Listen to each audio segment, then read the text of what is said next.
வணக்கம் நண்பர்களே, நீங்கள் பார்த்து கொண்டு இருப்பது உங்கள் கௌசிக ரிவ்யூ. சரி வாங்க வீடியோக்குள்ள போய் என்ன நடக்க போகுது அப்படின்னு சொல்லிட்டு பார்த்தீங்கன்னா, நம்ம தலைமை இந்த அளவுக்கு ஒரு பக்கம் இறங்கி வேலை செய்வான்னு சொல்லிட்டு யாருமே எதிர்பார்க்கலைங்க. என்னடா இது, நம்ம மனோவர் எதுக்காக இந்த அளவுக்கு எஃபெக்ட் போடுறாரு, நம்ம மனோவருக்கு ஏன் இந்த அளவுக்கு ஒரு பக்கம் கடமை அப்படின்னு சொல்லிட்டு பார்த்தீங்கன்னா, மனோவரோட மாப்பிள்ளை அதாவது நம்ம அரவிந்த் என்னடா சொல்கிற அப்படின்னு சொல்லிட்டு பார்த்தாங்க. அதெல்லாம் அப்படிதாங்க. மனோகர் நீங்கள் கவலைப்படாதீங்கப்பா, உங்களோட மாப்பிள்ளையே கூட்டிகிட்டு போயிட்டு என்னென்ன ஆகணும் என்னென்ன பண்ணணும் விஜய் வெளியெடுக்க அது எல்லாமே நீங்கள் பாருங்கள், கூடிய விரைவில் கூடிய சீக்கிரம் உங்களுக்கு மாப்பிள்ளையாக போகிறாரு அப்படின்னு சொல்லிட்டு சொல்கிறாங்க. அரவிந்துக்கு புரிஞ்சிருச்சு, ஓஹோ நம்ம ஆள் ரஞ்சிதமா அப்படின்னு சொல்லிட்டு கச்சிதமாக அவர் புரிஞ்சுக்கிட்டாரு. அவர் மனசுக்குள்ளே ரஞ்சிதமும் இருக்காங்க.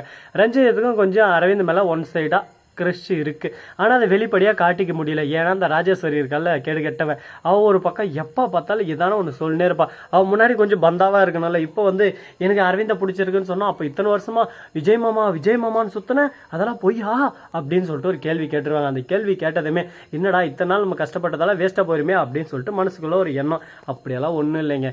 இத்தனை நாள் நீங்கள் ஒருத்தருக்காக வாழ்ந்தீங்கன்னா அவங்க உங்களை விட்டுட்டு போயிட்டா அதுக்கப்புறம் சரி ஓகே, அவங்களுக்கும் உங்களுக்கும் நல்லபடியான தொடர்பு இருக்கலாம், அது பிரச்சனை இல்லை. ஆனால் அவங்கள பழி வாங்குறதோ திரும்ப அவங்கள வேணும் அப்படின்னு சொல்லிட்டு நினைக்கிறது தப்புங்க.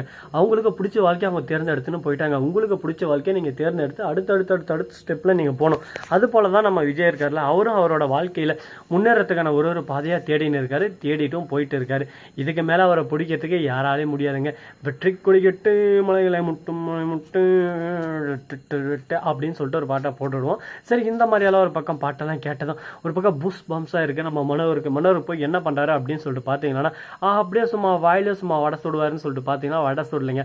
போய் ரஞ்சிதம் வீட்டில் ரஞ்சிதம் இங்கே பாரு அப்படின்னு சொல்லிட்டு ரஞ்சிதத்தை கவுக்கிறதுக்கு பிளான் பண்ண ஆரம்பிச்சிட்டாங்க. நம்ம ரஞ்சிதம் மறுபக்கம் என்ன பண்ணுறா அப்படின்னு சொல்லிட்டு பார்த்தீங்கன்னா, நம்ம அப்பா மேலே இவ்வளோ உசுராகிறாரு, ராஜேஸ்வரியும் பேசுகிறாங்க, மறுபக்கம் கதிரேசன் நிஷா இவங்கெல்லாம் பேசிட்டு இருக்காங்க. என்னன்னு சொல்லிட்டு பார்த்தீங்கன்னா, அதுக்கு முன்னாடி நம்ம மனோவர் என்ன பண்ணா தெரியுமா, ஃபோனை எடுத்துனாரு, அப்படியே ஜூமில் போகிறாரு, போயிட்டு அப்படியே மறைஞ்சிருந்து பார்க்கும் மர்மம் என்ன கண்ணா அப்படின்னு சொல்லிட்டு மறைஞ்சுன்னு பார்த்துன்னு இருக்காரு. அதே சமயத்தில் அவங்க என்னென்ன பேசுகிறாங்க அதை முழுசாக நம்ம உற்று நோக்கணும் அப்படின்னு சொல்லிட்டு பார்த்துனே இருக்காரு. ஓரக்கண்ணில் பார்க்கறதோட மட்டும் இல்லாமல் அவங்க என்ன பேசுகிறாங்க அப்படின்னு சொல்லிட்டு பார்த்தீங்கன்னா, இதோ பாரு மனோவர், இதெல்லாம் இப்படி நடக்கணும் அப்படி நடக்கணும் அப்படின்னு சொல்லிட்டு மனோவருக்கு நம்ம சொல்லணும். ஏன்னா மனோவர் நம்ம பேச்சை கேட்டாகணும். மனோவர்னா நம்ம கைக்குள்ளே போட்டுனா தான் நம்ம வேலைக்கு ஆகும். இல்லைனா அந்த மல்லி இருக்கால அவன் மனோவரை கைக்குள்ளே போட்டுன்னு ஒரே அடி அந்த கேஸை ஒன்றும் இல்லாமல் சுக்கு நூறாக உடைச்சிட்டு போயிட்டே இருந்துருவா. அதனால் நாம சொல்கிறத மனோவர் கேட்கணும், அந்த மாதிரி நீங்கள் வர வைக்கணும் அப்படின்னு சொல்லிட்டு ஆர்டர் போட்டுன்னு இருக்காங்க. யோ நான் என்னையா பண்ணிட்டோம் அப்படின்னு சொல்லிட்டு ராஜேஸ்வரி முழிக்கிற ஒரு பக்கம் ரஞ்சிதா எல்லாரும் பார்க்குறாங்க. உங்கள் அப்பா தானே, பேசு நீ தான் தைரியமான ஆச்சே, பேசு அப்படின்னு சொல்லிட்டு சொல்கிறாங்க. இப்போ இவங்க பேசுவாங்களா, என்ன பண்ணுவாங்க, ஏது பண்ணுவாங்க, அது எல்லாமே அந்த கடவுளுக்கு தானே வெளிச்சம். ஏன்னா இவங்கள பொறுத்த வரைக்கும் எப்படியாவது இந்த பிரச்சனையை முடிக்கணும். விஜய் ஒரேடியாக ஜெயிலில் இருக்கணும், வெண்பாவை தூக்கின ஒரேடியாக ஃபாரின் ஓடிடணும் அப்படின்னு சொல்லிட்டு நினச்சின்னு இருக்காரு கதிரேசன். நீ நினைக்கிறதெல்லாம் என்றைக்கும் நடக்காது. வாழ்க்கையில் நீ ஆசைப்படலாம், ஆனால் அந்த ஆசைப்படுற விஷயம் உனக்கானதாக இருக்கணும்.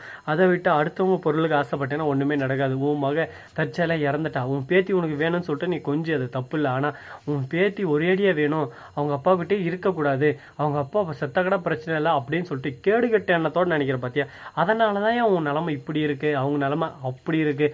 அவங்க ஓஹோன்னு போகிறாங்க, ஆனால் நீ ஓஹூன்னு வர. இதுதான் புரிஞ்சுக்க உங்களுக்கும் அவங்களுக்கும் உள்ள வித்தியாசம் அப்படின்னு சொல்லிட்டு ஒரு பக்கம் நாமளே ஒரு பக்கம் அடிச்சுடுவோம். உடனே அவங்க என்ன பேசுறது ஏது பேசுறதுன்னு சொல்லிட்டு தெரியாமல் நம்ம அரவிந்த் இருக்கார்ல, அவர் ஃபோன் பண்ணுறாரு. உடனே சைலண்ட்டாக அந்த இடத்துலேருந்து இந்த இடத்துக்கு வந்ததோட மட்டும் மனோவர் அரவிந்த் சொல்லுங்க அப்படின்னு சொல்லி நான் சொன்னதெல்லாம் செஞ்சிங்களா, எல்லாம் பக்காவாக செஞ்சுட்டேன், வீடியோவும் எடுத்து வச்சிட்டேன். கோர்ட்டுக்கு போகிறோமோ இதை போட்டு கட்டினா மட்டும் போதும், நீ பொய் சாட்சி சொல்கிறது. அதனால் எப்படி வேணாலும் கேள்வி கேட்பாங்க, இப்படி கேட்பாங்க அப்படி கேட்பாங்க, எந்த இடத்துல உழந்தான்னு கேட்பாங்க, எப்போ நடந்துச்சுன்னு கேட்பாங்க, நீ எதுக்கு அங்கே போனான்னு கேட்பாங்க. எல்லாத்துக்கும் கிட்ட பதிலுக்கணும்.